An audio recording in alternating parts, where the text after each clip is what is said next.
Bismillahirrahmanirrahim. Wassalatu wassalamu ala asrofil anbiya'i wal mursalin. Kita semua senantiasa dalam keadaan sehat walafiat.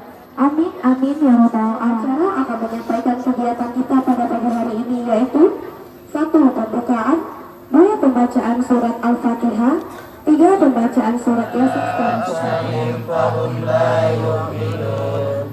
إنا جعلنا في أعناقهم أغلالا إليهم اثنين فكذبوهما فعززنا بثالث فقالوا إنا إليكم مرسلون أنزل الرحمن من شيء إن أنتم إلا تكذبون لئن لم تنتهوا لنرجمنكم وليمسنكم منا عذاب أليم وجاء من أقصى المدينة رجل يسعى قال يا قوم اتبعوا المرسلين لا تغني شفاعتهم شيئا ينقذون إني إذا لفي ضلال مبين كانت إلا صيحة واحدة فإذا هم خامدون يا كم أهلكنا قبلهم من القرون أنهم إليهم لا يرجعون إلى الخير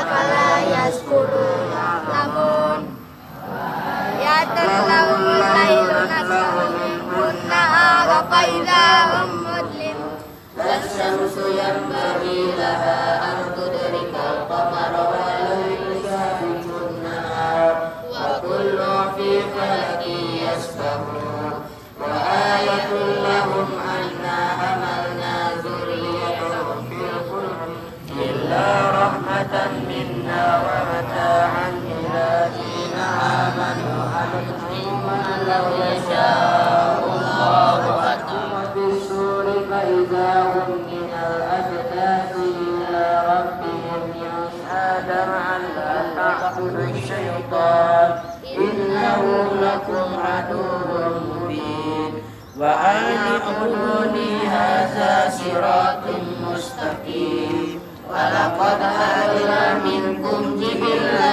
كثيرا أفلم تكونوا تعقلون هذه جهنم التي كنتم توعدون اصلوها اليوم بما كنتم تكفرون اليوم نختم على أفواههم وتكلمنا أيديهم وتشهد أرجلهم بما كانوا يكسبون